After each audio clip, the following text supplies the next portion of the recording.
اتنی بڑی ہستی، اور آگے دیکھو طائف میں پتھر پڑ رہے ہیں اور ہر قدم پہ پتھر پڑتے ہیں، یہاں تک کہ ایک دم پتھر پڑنے سے تو خون نہیں نکلتا، پتھر کون سا کوئی تیر ہوتا ہے، پتھر تو پتھر، لیکن اتنے پتھر پڑے پنڈلیوں کے اوپر کہ پھٹ گئیں، ان سے خون نکلتے نکلتے نکلتے جو جوتا تھا پاؤں میں ایسے ساتھ ایسے چپک گئے،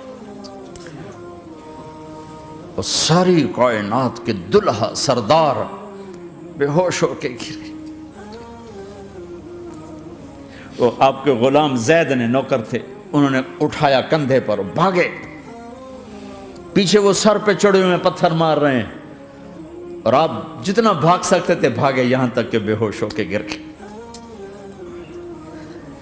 خون زیادہ نکل گیا تو انہوں نے کندھے پہ اٹھا دوڑ لگائی، اور آگے سامنے باغ تھا، کس کا؟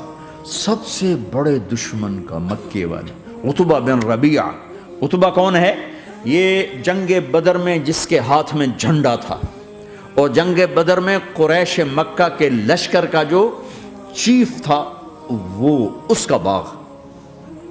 لیکن زید کو کوئی پناہ نظر نہیں، وہ باغ میں گھس گئے، اور اللہ کے نبی کو ایک انگور کی بیل کے نیچے لٹایا۔ تو جان کا دشمن عتبہ، لیکن جب اللہ کے نبی کو خون و خون دیکھا تو اس کا دل بھی پگھل کے رہ گیا، کہنے لگا ہائے ہائے، طائف والوں نے محمد کے ساتھ کیا کرتا۔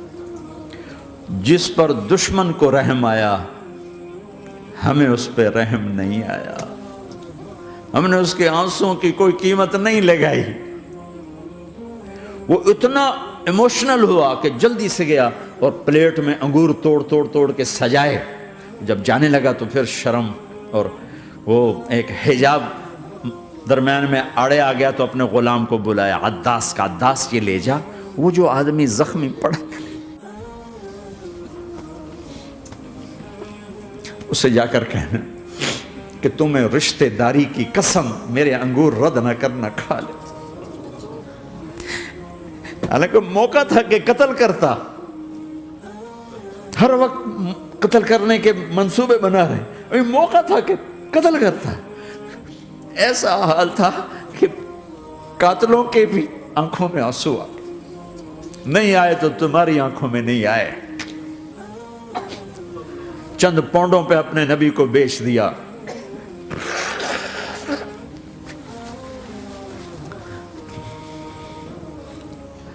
کہنے کا عداس یہ لے جا، وہ جو آدمی لیٹر پڑا، اسے کہنا تو میں رشتہ داری کی قسم دیتا ہوں میرے انگور رد نہ کرنا، کھا۔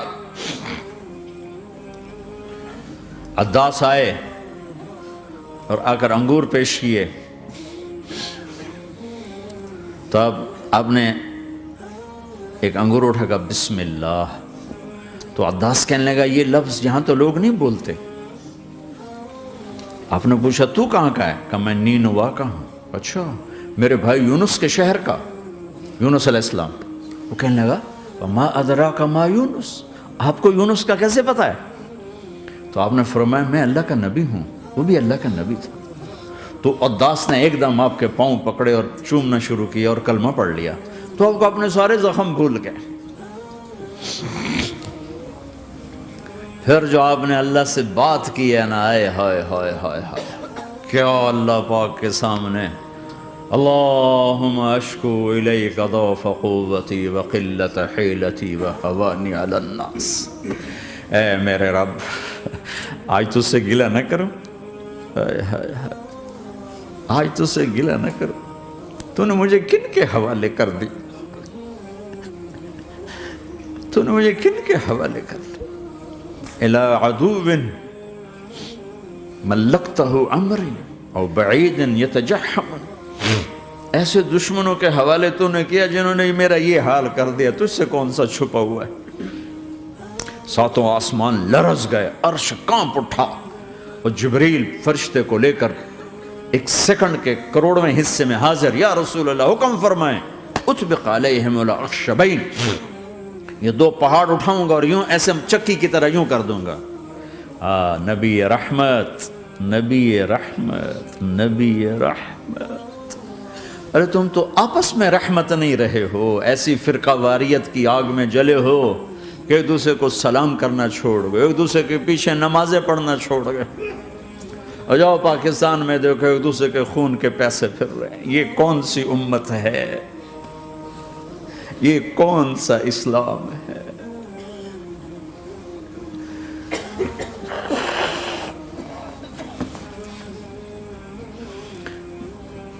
حضرت عائشہ نے پوچھا یا رسول اللہ آپ کو سب سے زیادہ تکلیف کہاں پہنچی؟ کہ طائف میں۔ طائف میں 23 برس میں سب سے زیادہ تکلیف کہاں پہنچی؟ فرمایا طائف میں۔ جنہوں نے اتنی زیادہ تکلیف پہنچائی تھی ان سے بدلہ لینے کا وقت آ گیا ہے، اور فرشتہ حاضر ہے، اللہ کی منشا شامل ہے، کر دوں؟ کہ نہیں، یہ نہ صحیح، ان کی نسل میں شاید کوئی ایمان لے آئے، لعل اللہ ان یخرج من اصلابہم من یوحد اللہ۔ یہ نہیں تو ان کی نسل ہی شاید کلمہ پڑھ جائے۔ میں عذاب دلانے نہیں آیا، میں تو رحمت بن کر آیا ہوں۔ ما بعثت لعانا، میں لان تان کرنے نہیں آیا، انما بعثت رحمتا، میں تو رحمت بن کے آیا ہوں۔ اب ممبر پہ بیٹھنے والے لانتیں برسا رہے ہیں اپنوں پر۔ امت بنو، مسلمان بنو۔